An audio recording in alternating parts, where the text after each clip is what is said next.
I want to talk about the blind spot in beekeeping. Beekeeping has a blind spot. A lot of times we might think, oh, it's not catching the mites in time, not keeping our mite levels down. We might think, oh, the blind spot might be that I don't know how to do an inspection correctly. There's a lot to learn in beekeeping. Even if you've done it for many years, things can slip through the crack and you can have a moment where you have a failing hive, something you missed. And, oftentimes it's a beekeeper's mistake.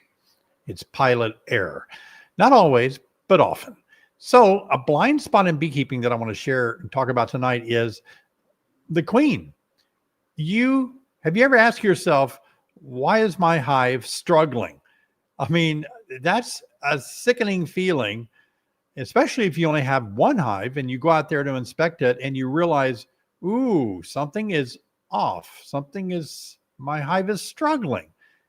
And so you wrestle with trying to understand why it's struggling. You might say, well, my mite count's okay. They have plenty of food on board. I don't see any diseases. I don't see any pests like small white beetle or mites, mouse. I don't see wax moths or anything like that with pests. What's going on? Why is my hive struggling? And it might be kind of like you may not know which way to go. Well, when you're seeing that and you know something is off, here's the facts. If you don't fully understand all about your queen, that is how she works, how she fails, and how to replace her, you'll always be playing catch up in your hive. I want to assure you tonight, that of all my years in being a beekeeping coach through my beekeeping mentorship program, B Team 6, I want to assure you the number one problem that beekeepers have is not mites. The number one question and problem they struggle with is not overwintering. It's always queen issues. You would not believe the number of queen issues. My queen's not laying good. I think I got a laying worker. I can't find my queen. She's gone. I see a queen cell. What does that mean? It's not a charged cell yet. I mean, it's just like, oh, I tried to introduce a new queen. They must have killed her because she's no longer in there. Look, you got to have a queen. The queen is the most important part of the success of the colony, right? The queen is absolutely everything. If you control mites, if you feed them, if you have the best hive on the market, and if you follow, all the things that seem right, and you fail to really understand your queen, then all of those other things don't make any difference at all, right? It doesn't make any difference. Mites won't live in your hive very long if you don't have a queen laying eggs. And so you won't have a mite issue because you don't have any bees. Not having bees is going to just wreck your hive and everything else is going to abandon your hive. So she's the most important thing. And yet I think she's the least understood. And I think she sometimes has the least amount of attention. Now, I know some beekeepers that will look for the queen. They want to see her. And that for some beekeepers, especially, I think a lot of you might still be in that age of maybe a new beekeeper under 5 years where you feel like you have got to see her. I've got to put eyes on her no matter what. It makes you feel good to put eyes on her. I assure you, by seeing her doesn't tell the whole story, because you can see the queen with your eyes, but you can't tell how well she's laying by looking at her. You have to look at the brood pattern in your hive, and we'll talk about that in just a second. I want to help you guys out with this. Just seeing the queen doesn't tell you the shape she's in, okay?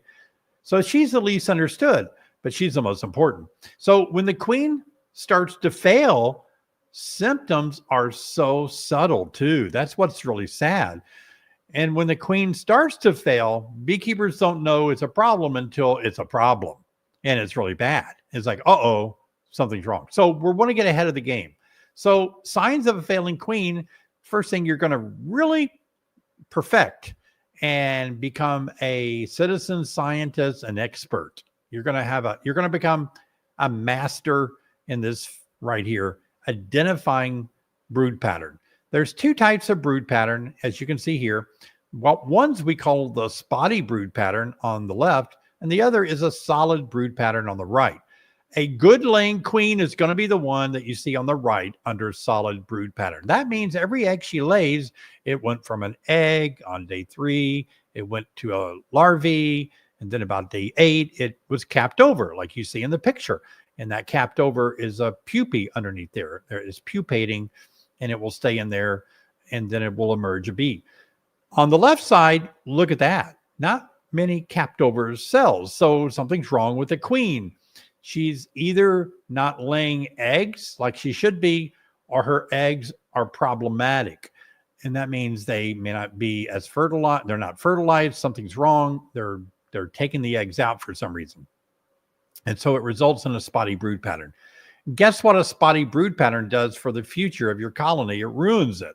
Every day you have hundreds of bees dying of aging out, because bees only live about 45 days in the summer. Excuse me. So these bees are getting older, and as they get 45 days old, that's it. In the summertime, they're done. So if you don't have a workforce that's constantly coming on board, you're going to have a low population of bees. Low population of bees from a failing queen. She's still there laying half, maybe instead of 1,500 eggs a day, she's only laying 700 a day. And that's about how many bees are dying every day. So you're not keeping up anymore. You're losing population. You don't know it. You go in there and it kind of looks the same, but it isn't. And so all at once you realize, my population's low. I got spotty brood, or you don't have a lot of brood. Sometimes it doesn't have to be spotty. It's just not there. You don't see eggs or larvae or capped over. And that's when you want to really panic and say something's got to be done immediately. So what happens if you have spotty brood pattern and you get a low population, everything starts to domino effect fall down. Without a strong population, you get more small hive beetle. Without a strong population, you have a greater chance to pick up diseases because they can't keep clean. They can't keep things sanitized and clean in the hive anymore. You have a greater chance of other wasp or other things coming in the front door, affecting your hive. They don't defend themselves as well. Population is low. They can't even store enough resources to even feed what the queen is laying. Okay, you got it, right? You got to have solid brood pattern. So signs of a failing queen looks like this. Your queen might run out of sperm stored in her spermatheca. She only mates once in her lifetime. And then once she's finished with all her stored sperm, she can't lay fertilized eggs anymore. Then the bees quickly pick up on it. But for a while, she may lay eggs, but they're not fertilized. And they become the male drone. And they look more like bullet brood, we call it. It's kind of not flat across the top, but it kind of sticks up. And sometimes you see it in worker size cells. Now, a lot of times, most of the time, what we want to see is drone brood is larger size cells. The cell is larger of a hexagon. And so that means the drones are larger. They need a bigger house to be raised in. And so the cells are bigger.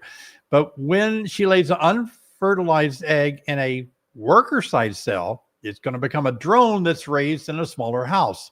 And consequently, he is going to be a bit smaller.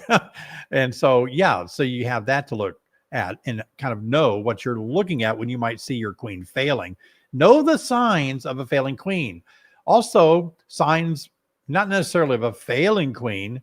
A failing queen does present cells, but they won't be on the bottom like this. These cells, when you have a queen that's failing and the bees know it, they'll start to raise a queen higher up on the frame, about the upper half of the frame. And it's usually 1 or 2 at the most that you see cells up there.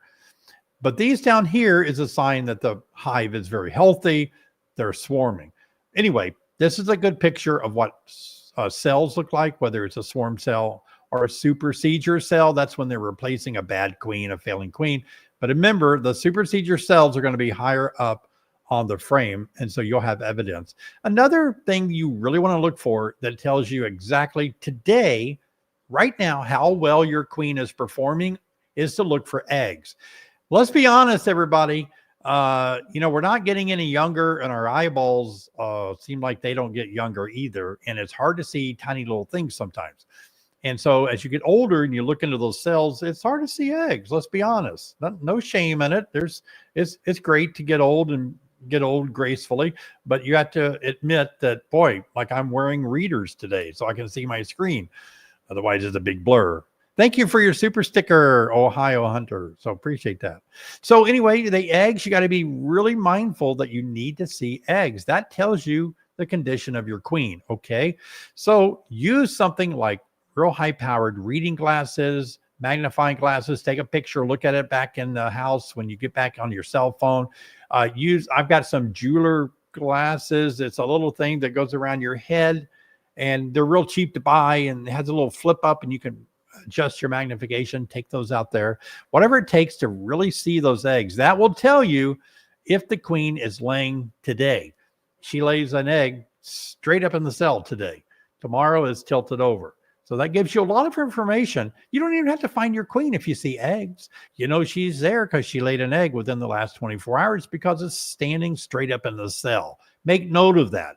Write that down if you're just learning this, because I really want you to be an egg finder. This isn't Easter when you hunt for eggs. It's a little harder than that, but you need to be an egg finder. Thank you, Ricky, for your super sticker tonight. Appreciate all the donations tonight.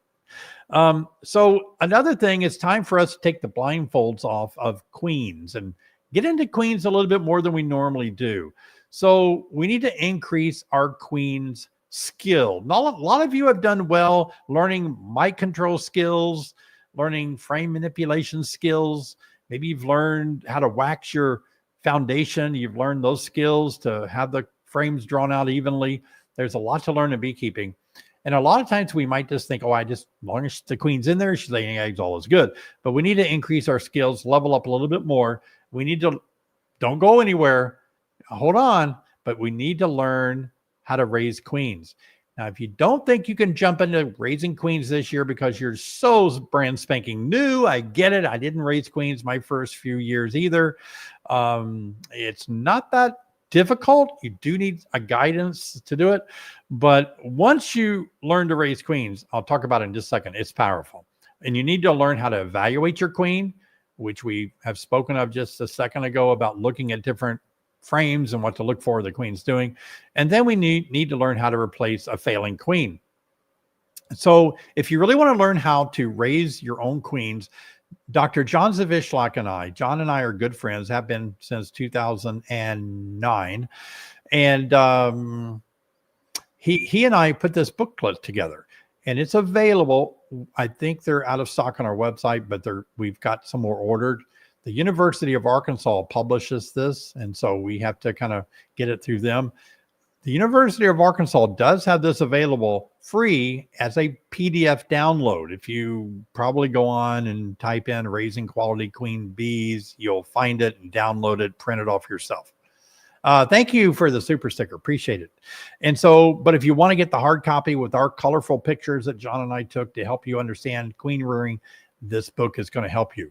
And you can always get one of our online queen rearing courses, which I'm going to give away here in a little bit.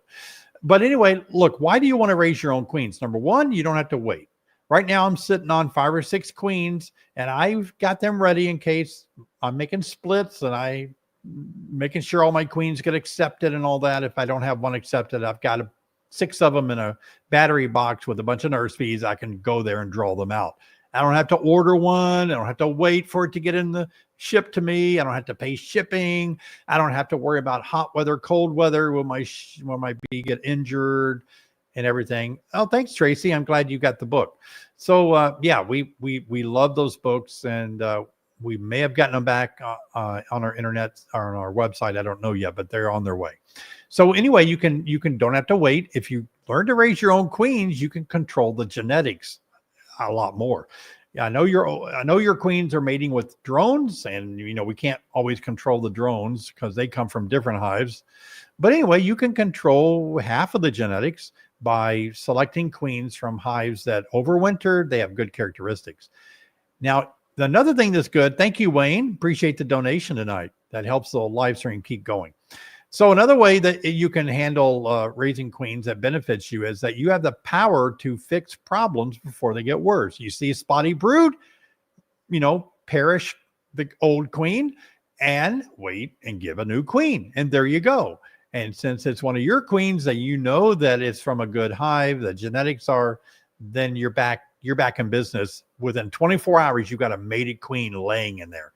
So otherwise, if you don't have that power, you've got to wait. You're at the mercy of a beekeeping company to send you one, get you on their schedule, right? Meanwhile, your hive is getting weaker and weaker. Well, let's talk about how do you evaluate a queen? How do you know if I got a good queen or not? Well, you look for the brood pattern like we showed. If you're watching this and you just joined the live stream, this live stream is always available to be watched again. It becomes a YouTube video that you can replay and go back and look at. If you do it now, you'll be behind the live stream. So we are live right now. Anyway, then you want to look for the amount of brood. I like to see eggs everywhere. Eggs. I want to see larvae everywhere, cat brood everywhere. I mean, I want my queens this time of the year in the spring to lay 2,000 eggs a day. I've done the math. I've evaluated queens. They can do it easily. 2,200 eggs a day. That builds up a hive really quick. The reason they lay that much is because there's so much pollen. We have a pollen alert. There's so much pollen right now, and there's so much nectar available. When food is available, mama can pump out some eggs. All right. So, and then we want to evaluate the temperament. I worked my lay-ins hive. I made a video today of working my lay-ins hive that overwintered nicely. And I just had my black Metallica shirt on. Many of you like that shirt. And I didn't have any gloves and just had my cowboy hat on. And so it was fun. I like not having to wear my big suit all the time. But that temperament, that's one of my queens that I've kind of tweaked, and they're nice to me. I don't know if they'll be nice to you, but they're nice. They're nice to me. Anyway, hang on here. So the other thing is winter survival. A lot of times it's genetic that we can raise a queen that survived the winter from hives that survived the winter and get kind of the same characteristics, and they might do as well too. That's another thing we're looking for. Honey production is important to, I think, all beekeepers. It's not as much as importance to me anymore as it used to be. I used to try to make my living selling honey, and it was very important then.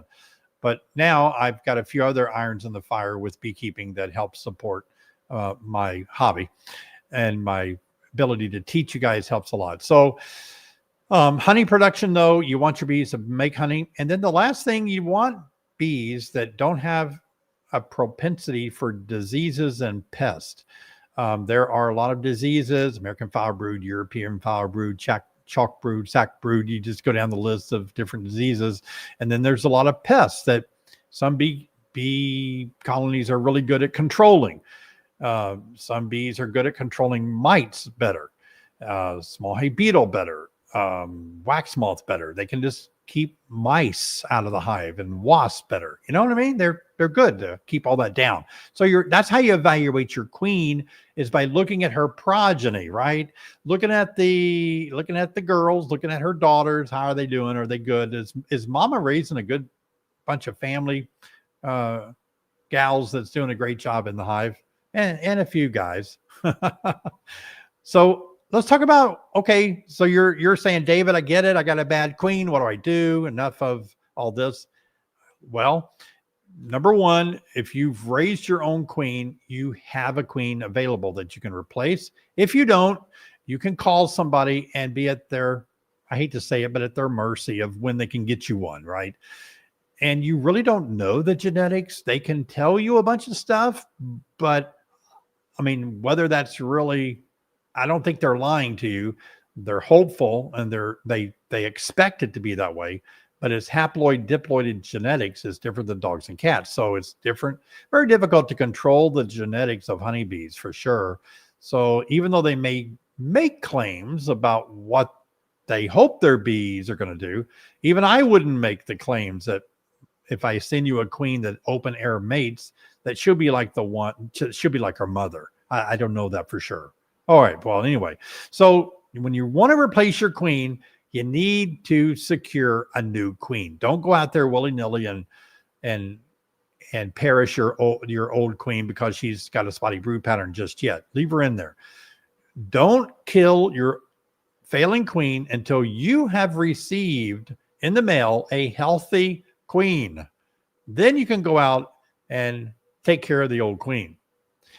Don't leave her in the hive. I've heard old wives' tale. You got to leave her in there so everybody knows she's dead. Within minutes, the hive knows she's not there. Pheromones aren't being distributed anymore. They know it. It's going to, in 12 hours, they're panicking. In 24 hours, they're going to start raising a new one. Okay. So you're going to intervene during that 12 to 24 hour window. Oh, thanks for becoming a member of my YouTube channel.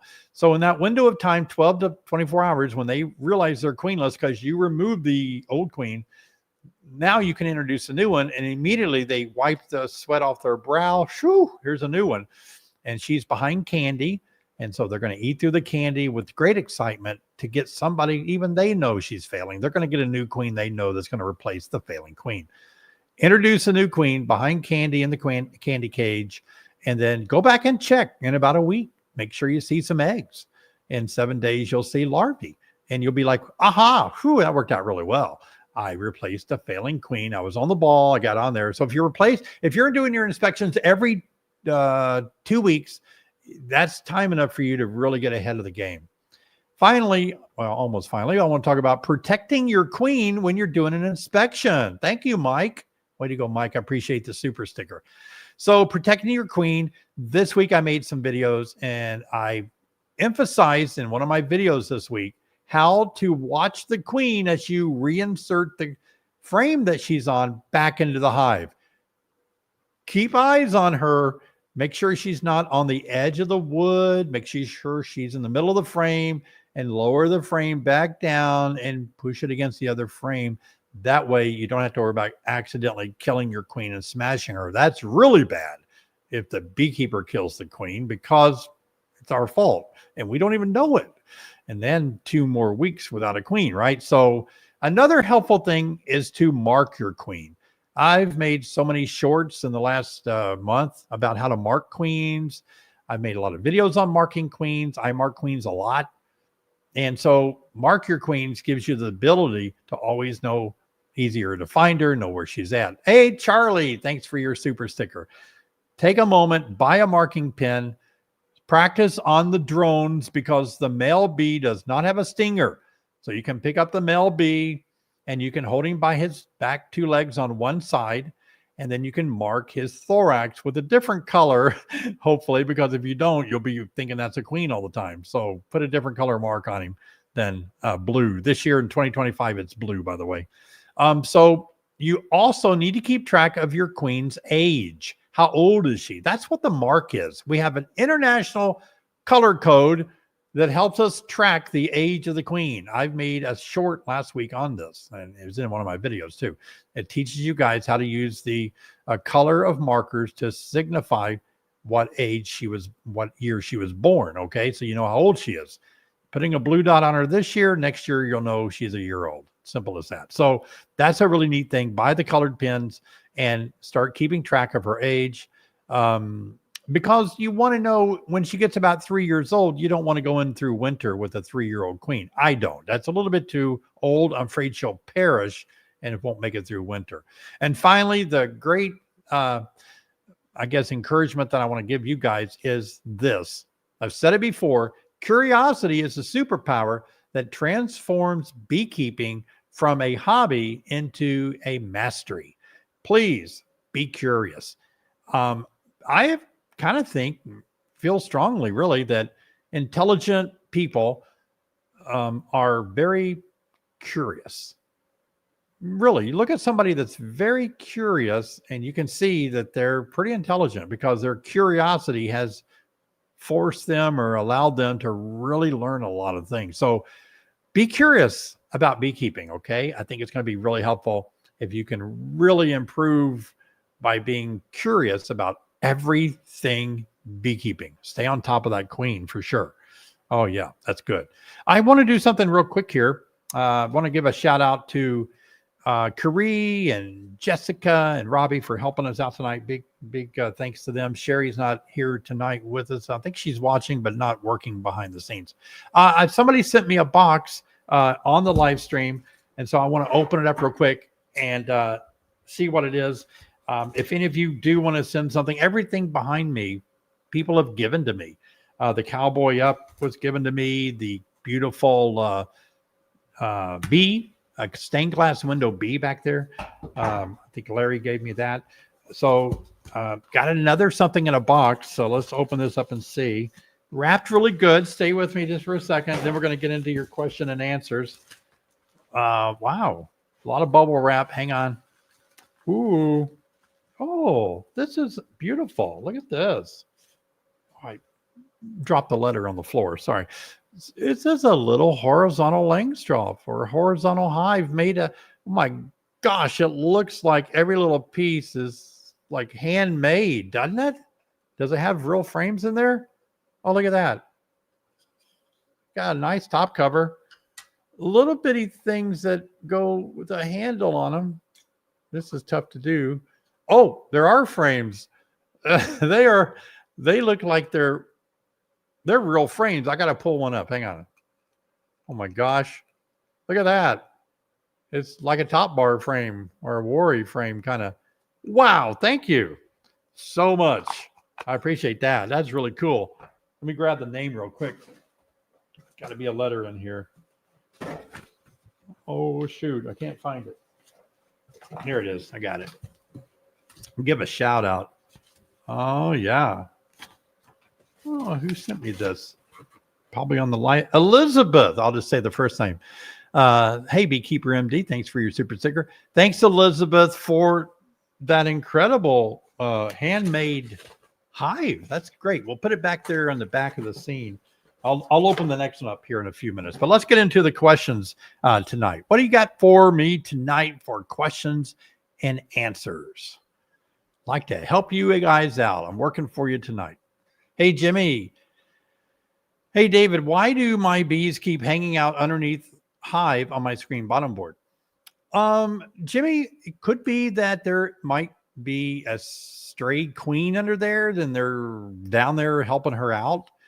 What I recommend is going there and brushing all the bees off, examining for a queen and all that, putting them back in the hive. That's sometimes the best thing you can do.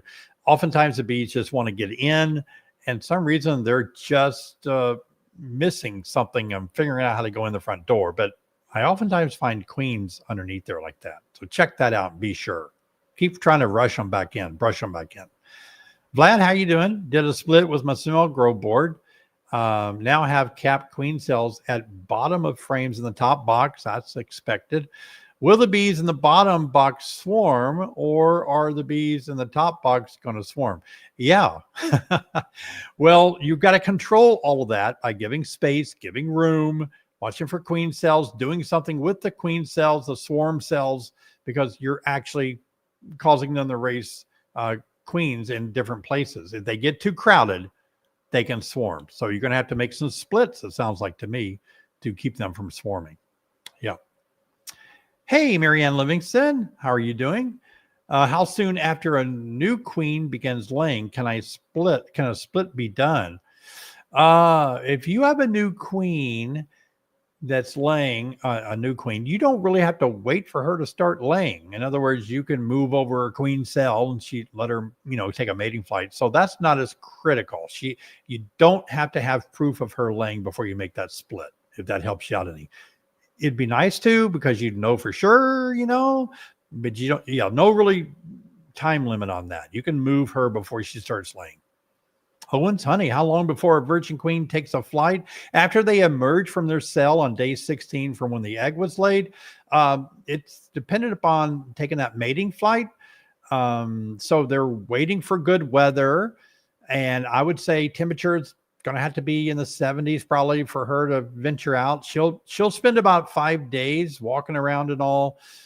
She may even take some orientation flights, but within 5 to 7 days, she's likely to take that mating flight. Yep, about a week.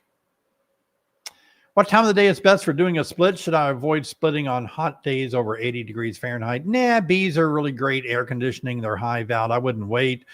Best time to make a split for me is the best time when I like to work bees. I like to work bees 10 to 2. Foragers are out, all that stuff. But, you can use some strategy and try to make a split when your foragers are all home. do it after 6 o'clock at night, when the bees are all back, try to get them all moved over like that. You can use some of those strategies. That's where you just keep thinking like kind of critical thinking skills. Yeah. What's going to work best for you? I was told not to use dark comb frames. The ones you used seem dark, a few seasons old. How old can a frame be? Good question. Yeah, absolutely. I do use my frames up, and let's see. I redid 5. I took 5 that were dark and I scraped them all off. I think I pressure washed them or something. I got them down to the whack or the foundation of plastic, and then I recoated those. And I've made a video on that. But anyway, the ones that you see me using are fine, because if they were dark beyond what they should be, I would not use them. So yeah, most beekeepers are going to certainly get 5 years of good productivity out of frames. After that, we might think about replacing them. Yep. More about when they get black, really black. Amanda, I had a drone with white eyes. Should I be concerned? Oh gosh, I wish I knew more about that. I have seen that too, and I can't remember if they see okay. I don't recall how that works out. You caught me off guard on that one, but that is not terribly uncommon. I have seen that myself. Yeah, maybe somebody can leave a comment in the chat what that means. White eyes, yeah. Hey, Charles, can you move virgin queens, or must you wait until they are mated? I would wait. Here's why. A virgin queen takes orientation flights where she's living. I made a video. I tracked a virgin queen. I tracked her orientating herself to where she lives. She measures the hive and everything. So if you interfered with that and you made a split or some moved her or something, she may go back to her original hive. So I think I'd wait. Yeah. Well, Brian, good to see you. Thank you for your donation tonight. If you don't want to donate, by the way, on live stream here, you can always go to our website at honeybeesonline.com and make a donation to the live stream. Many of you do, and I'd like to thank all of you. You're not seen as making a donation here, but we thank you for it. Brian, I'll be getting 3 nukes this weekend. That's good. The hive I have for them are next to each other. Do I need to worry about drift? Any tips on reducing drift? Drifts aren't really liked in the beekeeping world. Drifting bees are not enjoyed because we feel like drifting bees carry mites around. And so we don't like to see bees drifting between colonies like that. We really feel that a lot of mites are transferred by drifting, maybe even more than robbing. Who knows for sure, but yeah. So usually if you do mean a nucleus where you're getting 5 frames that are drawn out with bees on it, the drift is going to be minimal. A package is going to be awful. If you put packages real close together, they're going to just probably go into one. It's terrible if you put that close together because there's no drawn comb and anything. They don't know what's going on. But a 5-frame nucleus, they're up, they're doing business as normal. All the frames are drawn out. What can you do to reduce it? Let's mark the front of your hives after you get your bees moved in there. You need to mark it with some sort of a plastic black triangle on one, a plastic circle on another one. Let's make something unusual about the entrance so they can pick up. Some people go for color, but bees are more attracted to shape, sizes, and objects than they are color to identify their home. Yeah, so go with something of an object there. That sometimes I've just put something on the bottom board, like a rock or something. Hey, Daniel, where do you get your burlap for the smoker? Oh, I just got another load of burlap in. I buy it off Amazon, food grade quality. It's always in the description of all my videos. It's in the description of this one. So you can always buy it that way. Yeah, it works really good. Hi, Jana. I added a super today on nuke, but didn't put on excluder. I'm afraid of that plastic excluder. Is it possible the queen won't go up there? Well, I'll tell you, historically, traditionally, the queen loves freshly drawn out frames. And so if you put a super on a new box up there and they draw that wax out, she would love to lay up there. It's just a drawing her up there. And so that's pretty tough not to get her to go up there because it's new comb. So queen excluder is important to have on there. I know you said you didn't like that. You're scared of the plastic. Maybe you're someone who's concerned about plastic particles in everything, they do make metal queen excluders. If that's your fear, if it can be reduced that way, you can use a metal queen excluder. Yeah, but that's going to help you for a little while. Once they get nectar in that cell, in those honey cells up there, they won't be so apt to do that. I use the cup holders from Duncan for smoke. Ooh, I don't know about the cup holders. What are they made out of? Cardboard or something? I would never use anything that I don't know the origin and how they make it, because I don't know if it's got some kind of toxic in it or something. I don't know, but it may, obviously it works good for you. So yeah. I have 15 drawn out frames, some with a little honey. Does that mean the nuke I'm installing this weekend can start out as a double deep? Thanks. A little bit of an issue with that. If you start out with a double deep with 5 frame nucleus, you're giving them 15 frames unprotected. And so that's going to be and they're drawn out, right? So that's going to be a place where a small hive beetle will play ball. They'll ride their bicycles. They'll have a family. Oh, I did that in my last video. I thought I baited one, but I've got a lot of comb up there. I got to keep an eye on it. I don't have small beetles that bad this year. Yeah, that's the only thing. You're going to get a big space going up there, but it does help. You could try it, and see how it goes. Might work out great. I'd be tempted to do that probably this time of the year anyway, spring. First year, I have 3 hives. Well, aren't you ambitious to start 3 hives your first year? Good for you. I was wondering how often I can do inspections. I've seen a lot of different info about it should be every 2 weeks. Would like to get in weekly to learn as much as I can. Okay, here I go. You ready? This is passion of mine. I think a beekeeper should err on the side of getting into their hives too often. I think you should get in there a lot. I really do. People say you disturb your bees, you prevent them from moving forward and expanding like they should. And well, that's true if you don't inspect properly. If you have a really good handle on inspections, you're soft, you're gentle, you're slow motion, you don't kill bees, and you're not in there very long, more than 10 minutes, it's fine to get back in there again. But yeah, if you're the guy that bangs around and drops frames and kills a bunch of bees every time, good night. Don't get in there very often, but it's important. Now, I really believe, thanks for your super sticker. Appreciate that. I really think that you should get a 5 frame nucleus and put a frame or 2 in there and learn off of that. Let that be your learning hive, a small frame. I talk about that a lot. 5 frame nucleus, put 5 undrawn frames in there and put 2 frames from a hive with brood on it and eggs. Let them raise a queen. Watch all that happen. That's a learning. That's brilliant. That was worth the live stream. Seriously, you can watch them raise a queen, have a great time. It's good. But I'm one that thinks every 2 weeks too, so you can monitor your queen. All right. Thanks for your tremendous content. Well, thank you. That's very nice of you. How do you know when you're in the flow, when to stop one-to-one? I broke in for queen cages and frames, had some drawn out comb with pollen and something wet, maybe 1-to-1 in Massachusetts. Well, that's good. All right, let's talk about that for a minute. Leave that up there so I can keep watching the actual question here. So you're asking, how do you know when you're in a flow?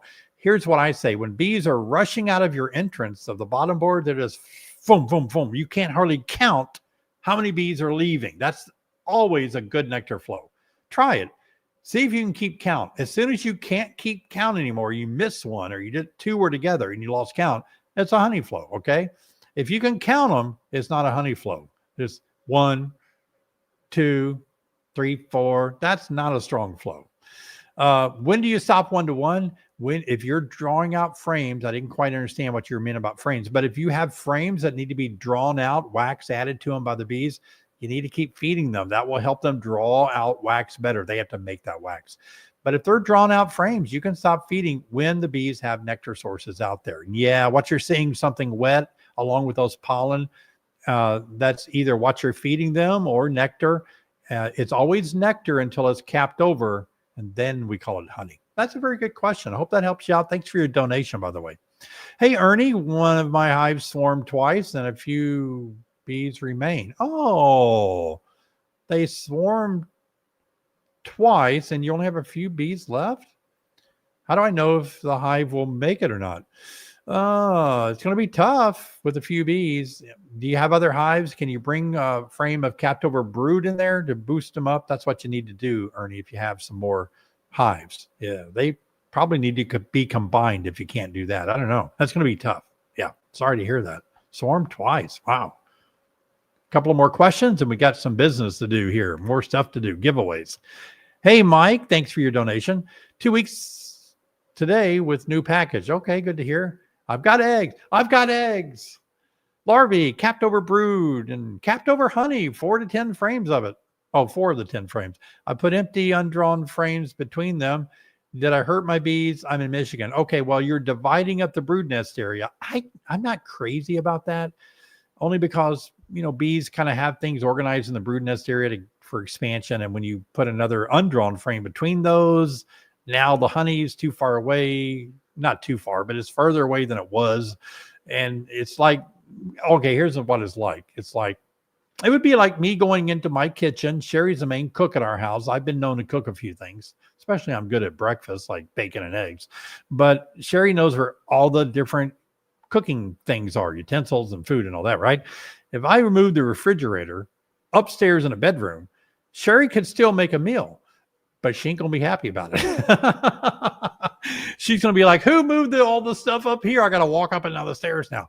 Kind of what we do with bees when we do that. So it's checkerboarding is what you're doing. It's only checkerboarding is really only for the supers, by the way. Well, Mark, hi. Thank you for your super sticker. Andy, last question before we do some business here. Is it common for a hive to survive the winter, but be queenless upon first inspection? How long may she have been dead? They appear strong until I was able to open it and look. No queen.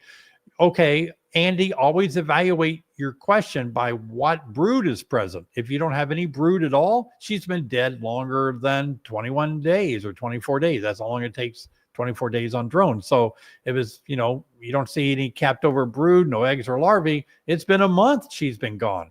So yeah, they do. That's oftentimes why I really preach change out your queen before winter, because if you try to make it in the winter with that old queen, she could die in the winter time and it's going to happen to you. You're going to come out without a queen and you need brood in the spring. Get a queen in there as quick as you can. Thanks for the super sticker. I want to show you one more thing that another live stream viewer sent me and Sherry.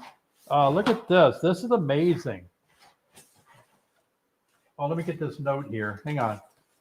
Just take a second. Stay with me. Then we're going to have some giveaways coming up.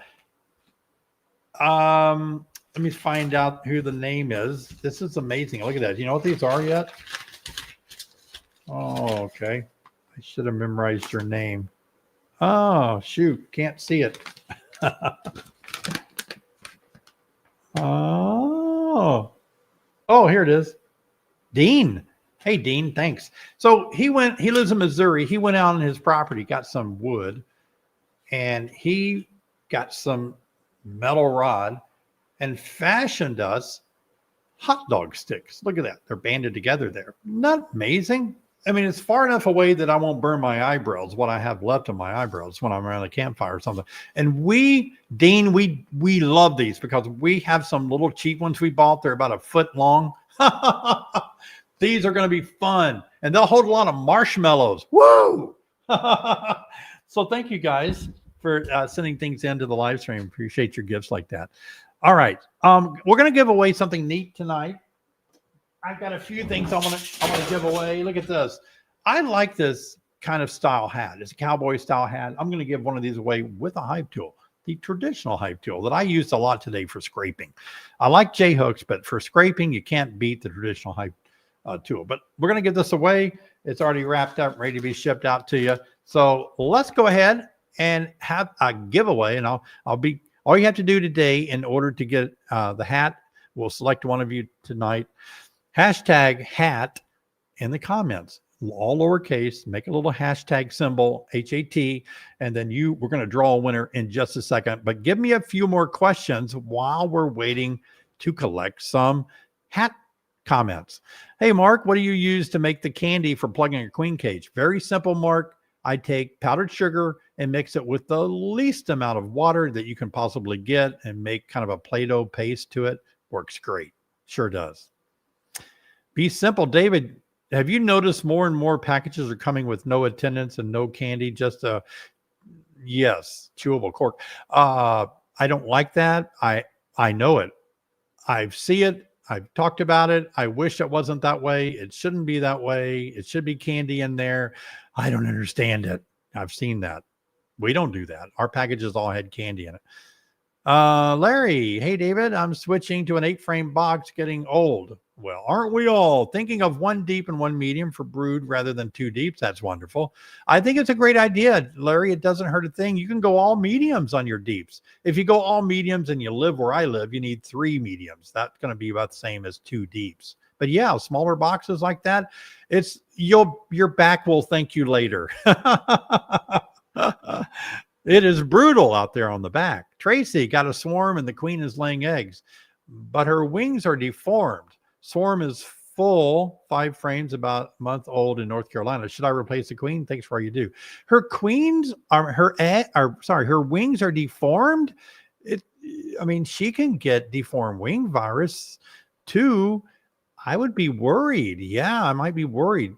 They were not deformed when she was out mating. She could have been treated badly when she got back. They balled her and damaged her wings. I've seen that many times. Tracy, I've had queens that were bald and their wings were damaged and they were great layers and they were none the worse for it. But if they're shriveled up, you can see the difference. If they're shriveled up, I'd replace her. Hey, John, David, David, you have made my bee journey so educational and I have learned so much. Thanks for all you do. Well, John, thank you for your donation tonight. I'm glad to help you guys out. I'm working hard to educate you guys and I'm learning, and what I learn, I share with you guys. All right, let's have the drawing, Robbie, for the hat tonight. That's fun. I love these cowboy style hats. Hey, John, thank you. Thank you for thanking us for sharing. Yeah. Who wants the hat tonight? Who's going to win? Let's do it. All right. Wow. There goes Roy and Kevin and Larry and Brian. Look at that. Sandy. Yeah. Dennis Howard, you're the winner of the hat tonight. You get the cowboy up. Wear the cowboy style. So be sure and email us, Dennis, at beaksquadwinner@gmail.com. It's going across the screen now within 24 hours, and we'll get that sent right out to you. Pretty sure it has a hive tool in there. They told me it did. It has a hive tool and you can't have too many hive tools. Oh my gosh. Wow. So that's great. Okay, good. I want to do another giveaway. I want to give away one of my queen rearing online courses. Since we're talking about queens tonight, I'm really wanting to help you, encourage you to get into queen rearing. It's not, I wouldn't say it's not, I mean, it takes a little bit of learning, I think, but it's not that hard.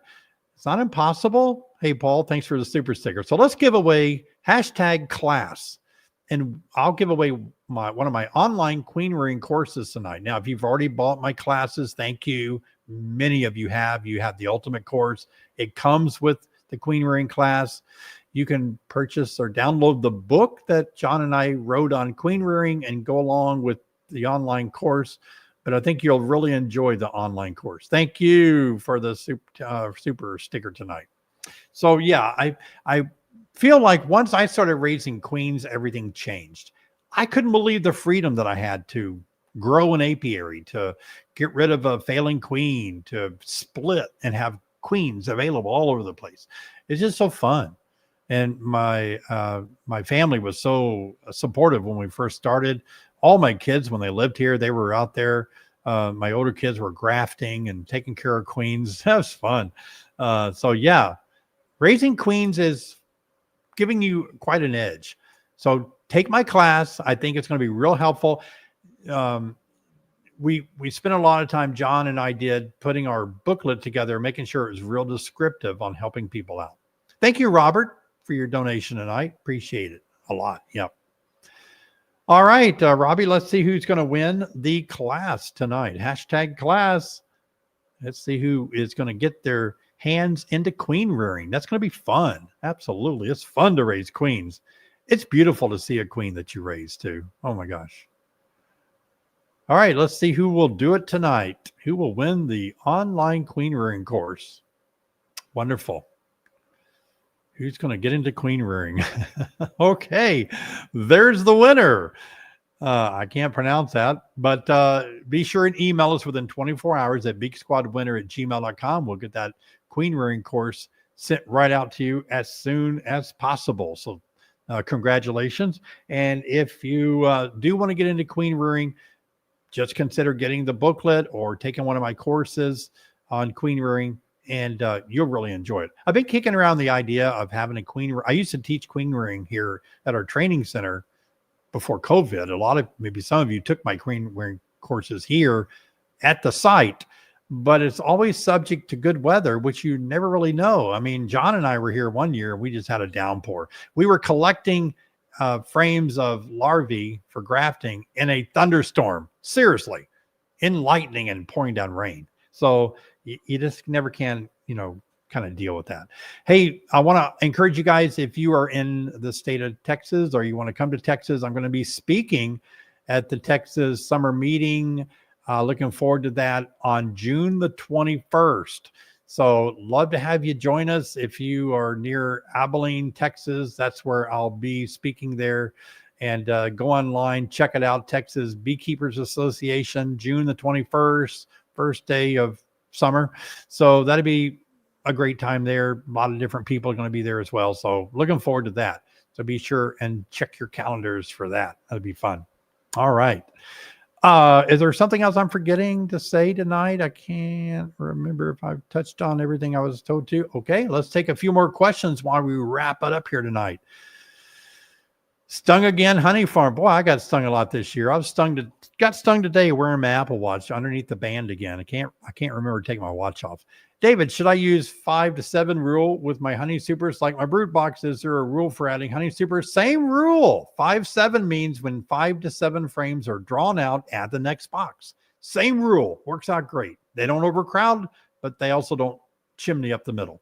Hey, Chris, is robbing common in the spring? No, it's not. It's very uncommon unless there's nothing around for them to go and get in natural nectar sources. I installed a new package. Seems like the bees may be trying to rob. Nor much experience from Southern Illinois.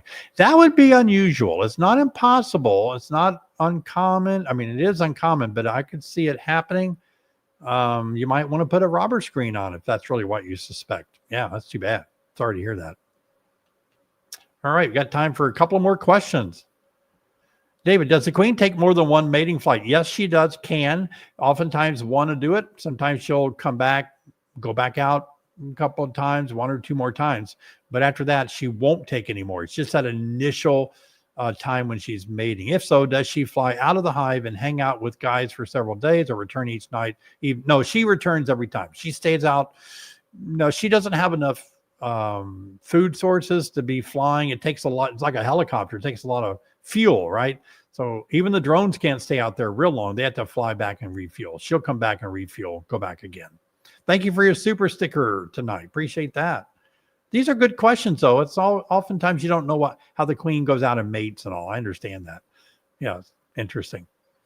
Hey, Amanda, how do you fix a colony that has filled up the hive with resources faster than the queen can lay eggs? I did a 5-frame split in the Demaré method split almost 2 weeks ago.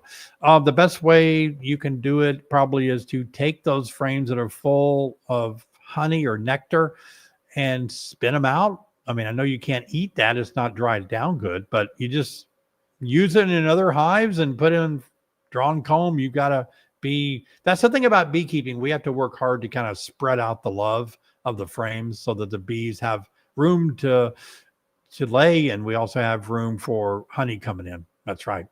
Well, friend, we have had it. We've reached the 58-minute mark. That gives me a minute to say I love you guys. Appreciate you so much. You guys are the best. I want to thank Carrie and Jessica and Robbie for helping us out tonight. Wow. Great live stream, powerful teaching tonight on avoiding the blind spot of neglecting to know all about your queen. So guys, you're the best. I mean, I just love you to the moon and back. I think it's wonderful that we can get together as beekeepers. We had a good crowd tonight, and a lot of videos coming up on my channel. And if you haven't seen my recent ones where I've been making splits, showing you how to get the foragers to stay put with your split, been showing you how to introduce queens, mark queens, been showing you a lot of good stuff. Be sure and check that out because I know you're dealing with a lot of those things. Now, I'm also following a package, made the video today of how the package is doing after 9 days of installing them. And so look for that in a day or two. But yeah, I'm helping you guys out with beekeeping as much as I can, working hard for you. Appreciate all of you so much. Thank you all for the donations that you made tonight. It does cost a little bit to, make the live stream happen. So I appreciate that.